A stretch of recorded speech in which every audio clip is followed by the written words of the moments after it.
Smart taxation classes में आप सभी लोगों का स्वागत है। आइए शुरू करते हैं हम लोग आज का क्लास। और क्लास को स्टार्ट करने से पहले आप सभी लोगों से मेरा एक छोटा सा निवेदन है कि अगर आप लोग हमारे चैनल पर नए हैं तो प्लीज़ मेरे चैनल को सब्सक्राइब कर लीजिए और साथ ही बेल आइकन भी प्रेस कर दीजिए, ताकि जब भी कोई भी नया वीडियो हम अपलोड करें उसका नोटिफिकेशन आपको मिल जाएगा। दोस्तों, आज जो हम लोग सीरीज स्टार्ट करने जा रहे हैं उसका नाम है बैंकिंग मॉड्यूल। और इसके ऊपर तकरीबन 10 क्लास होगा, जिसमें हम लोग सारा कुछ कवर करेंगे। और बैंकिंग का जो ऑप्शन है वह आपके डेस्कटॉप पर ही अवेलेबल है। मीन्स जब आप अपना टैली ओपन करेंगे तो आपके सामने एक ऑप्शन आता होगा पहले से भी, यूटिलिटीज में। उसका नाम क्या है? बैंकिंग। जब आप इस पे क्लिक कीजिएगा तो बैंकिंग ऑप्शन आता है। इसमें देखिए क्या है, बहुत सारे ऑप्शन है। एक तो क्या है, चेक से रिलेटेड है, और दूसरा क्या है, स्टेटमेंट से रिलेटेड। चेक में क्या है कि चेक प्रिंटिंग है, चेक रजिस्टर है, पोस्ट डेटेड समरी है, डिपॉजिट, उसके बाद स्टेटमेंट में क्या है, डिपॉजिट स्लिप है, पेमेंट एडवाइस है, और बैंक रिकंसिलेशन है। और सबसे लास्ट में क्विट का ऑप्शन इसलिए दिया है कि अगर आप यहाँ से बाहर निकलना चाहते हैं तो आप क्विट कर दीजिए। दोस्तों, इसका जो यूज है बहुत ही ज्यादा पावरफुल यूज होता है इसका।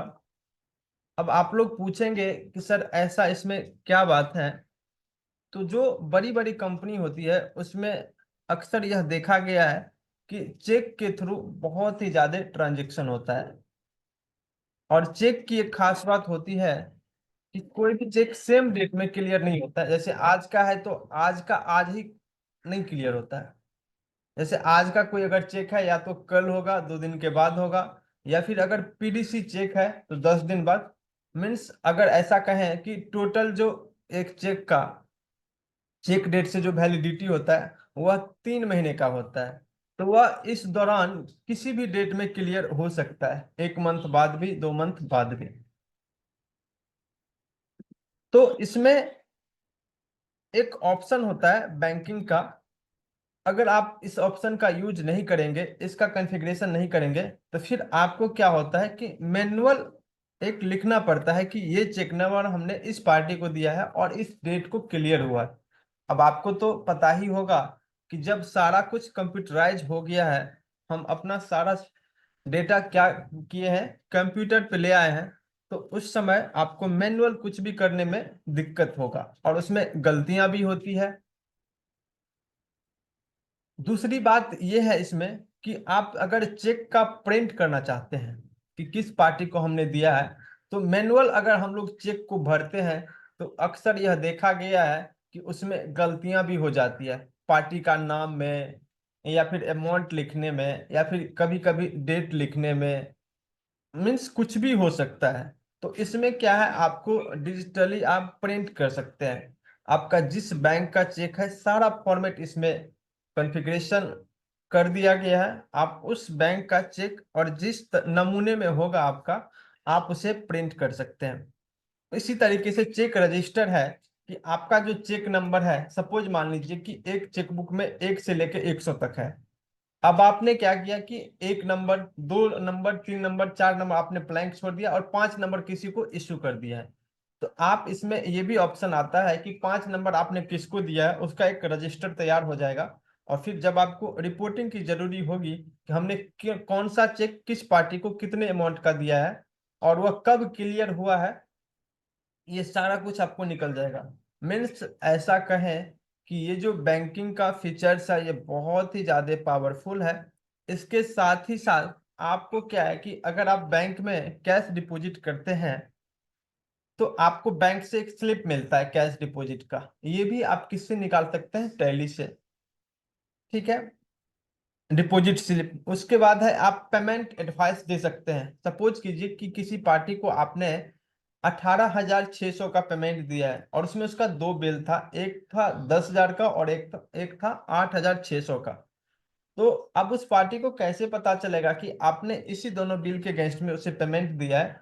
तो इसके लिए आप क्या करेंगे, उसे पेमेंट एडवाइस देंगे कि भैया हमने इस डेट को इतना पेमेंट किया है आपको, इसका पेमेंट ऐसे किया है कि ये दो बिल आपका पेंडिंग था, हमने इन दोनों बिल का पेमेंट कर दिया है। तो ये बहुत ही ज्यादा पावरफुल ऑप्शन है।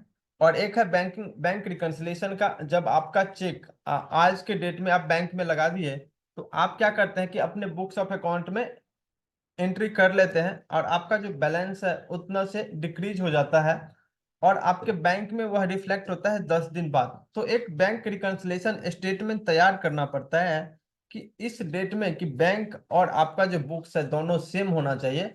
और अगर अगर वह सेम नहीं है तो कौन कौन सा ऐसा चेक है जो अभी तक क्लियर नहीं हुआ है, और अगर वह क्लियर हुआ है तो कब जाके हुआ है, और कौन कौन सा ऐसा पेमेंट है जो कि अभी तक क्लियर नहीं हुआ है। तो बहुत ही अच्छा ऑप्शन है यह। और हम उम्मीद करते हैं कि आप सभी लोग जो मेरा यह सीरीज चलने जा रहा है इन सभी क्लास को जरूर देखेंगे। तो चलिए आज हम एक छोटा सा आपको डिपॉजिट स्लिप का ऑप्शन दिखाते हैं कि अगर आप अपने बैंक में कैश डिपॉजिट करते हैं तो उसे हम लोग बैंकिंग ऑप्शन का यूज करके कैसे उसका प्रिंट आउट करेंगे। चलिए हम क्या करते हैं, अपने इसमें चलते हैं कॉन्ट्रा वाउचर में। आपको पता ही है कि बैंक में कुछ भी डिपॉजिट करने के लिए, मेरा एसबीआई बैंक है, और यहाँ पे जो हम कैश डिपॉजिट कर रहे हैं वह कितना कर रहे हैं, सपोज कीजिए कि हम 1 लाख रुपए अपने बैंक में डिपॉजिट कर रहे हैं, मेरा कैश निगेटिव जा रहा है, कोई बात नहीं। और यहाँ पे एक ऑप्शन है आपको डिनोमिनेशंस का, ठीक है। और ये ऑप्शन आपको तब इनेबल होगा, बहुत सारे लोग क्या करते हैं कि ये जो ट्रांजेक्शन टाइप है इसमें भी बहुत ही, ये कैश हो गया और इंस्ट्रूमेंट डेट में, इसमें आपको देना पड़ेगा कि कौन सा नोट कितना है। सपोज कीजिए 1,000, और 1,000 का नोट तो अब चलता ही नहीं है। जो 500 का नोट है वह कितना है, 20 है। ये 10,000 हो गया, 30 ले लेते हैं। और जो 200 का नोट है वह कितना है, 100 है, 35,000 हो गया। और ये जो है ना ये 500 है, तो ये कितना हो गया, 15,000 और चाहिए, तो इसको ले लेते हैं 300। अब आपका क्या हो गया कि 1 लाख रुपए आपका हो गया। और जो आपके नोटों की जो संख्या है वो कितना है, 500 का नोट कितना है, 30 है, 200 का कितना है, 100 है, 100 का कितना है, 500 है, और 50 का कितना है, 300। और इसको हम लोग एंटर प्रेस करते हैं।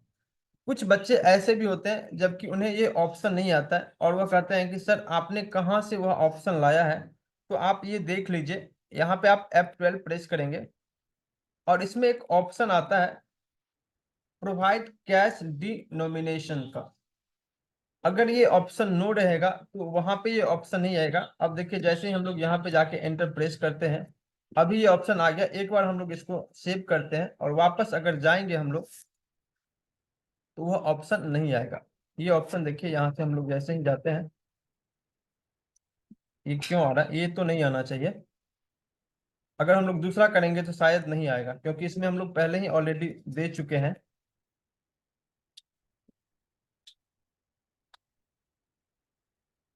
अब ये देखिए, क्योंकि उसमें हम नोटों की संख्या दे चुके हैं इसीलिए वहां पे वह ऑप्शन आ रहा है। और इसके बाद अगर हम लोग नया करते हैं तो वह ऑप्शन नहीं आएगा। इसीलिए हमें क्या करना पड़ेगा, यहाँ से वह ऑप्शन प्रोवाइड कैश डिनोमिनेशन का ऑप्शन यस करना पड़ेगा। और जैसे ही हम लोग यस करेंगे तो वह ऑप्शन आ जाएगा। अब देखिए जैसे ही हमने उस ऑप्शन को यस किया है तो यहाँ से ये आ गया। ये तो हो गया ये बात। अब देखिए क्या है, अगर यहाँ से आप सिंपल प्रिंट करते हैं इसको, तो ये देखिए कैसे आ रहा है आपको। ये तो एक वाउचर का प्रिंटिंग हो गया। हमें ऐसा नहीं करना है। इसके लिए हमें क्या करना है, एक बार अपने बैंकिंग ऑप्शन में जाना है। और जैसे ही हम लोग बैंकिंग ऑप्शन में गए तो यहाँ पे डिपॉजिट स्लिप का है, और कौन से बैंक का, एसबीआई बैंक का। और यहाँ पे ये कुछ भी ऑप्शन नहीं दिखा रहा है। तो हम लोग क्या करेंगे, यहाँ पे F8 प्रेस करेंगे।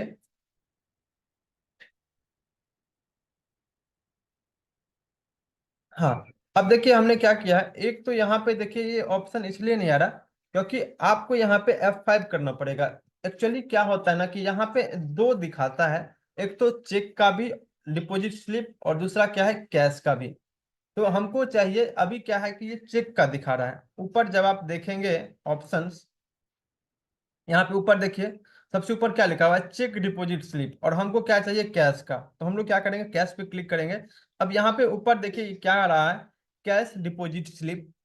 और इसमें हम लोगों को क्या करना पड़ेगा, इस पे जैसे ही हम लोग जाएंगे इस ऑप्शन पे, और इसको हम लोग क्या करेंगे, यहाँ से यस कर लेंगे।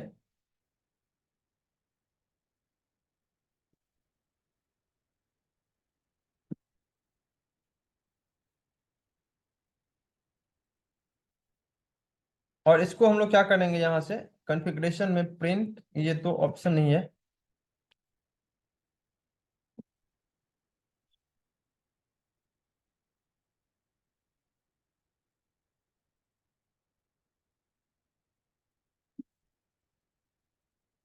यहाँ से हम लोग लेते हैं कैश का।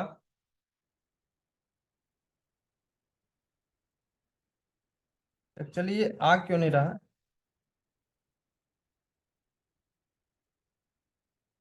यहीं से ये प्रिंटिंग का ऑप्शन देना चाहिए। कॉन्फ़िगरेशन में receive from remarks ledgers default और सॉर्टिंग मेथड, ठीक है।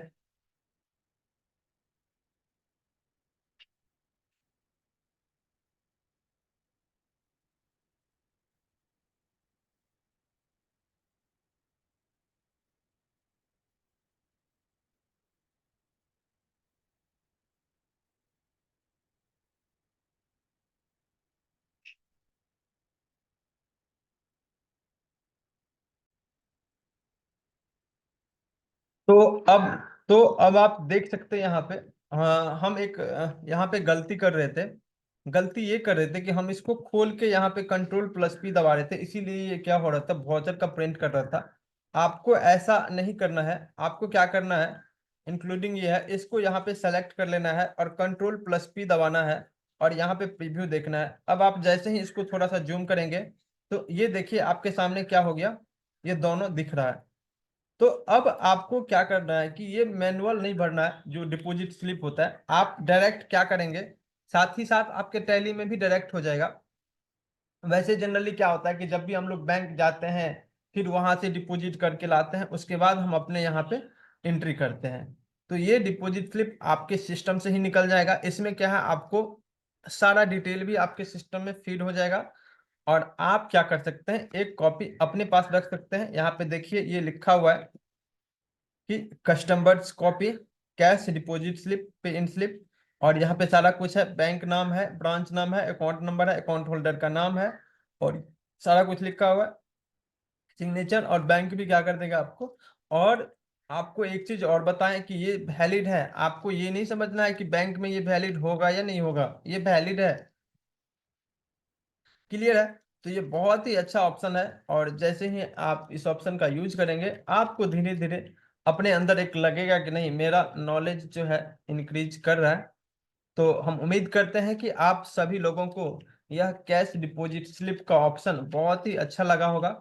अगर फिर भी आप लोगों को कहीं पे भी कुछ करने में दिक्कत हो, आप हमें कमेंट के माध्यम से जरूर बताइएगा। आज के क्लास में बस इतना ही। मिलते हैं फिर नेक्स्ट क्लास में। जय हिंद, जय भारत।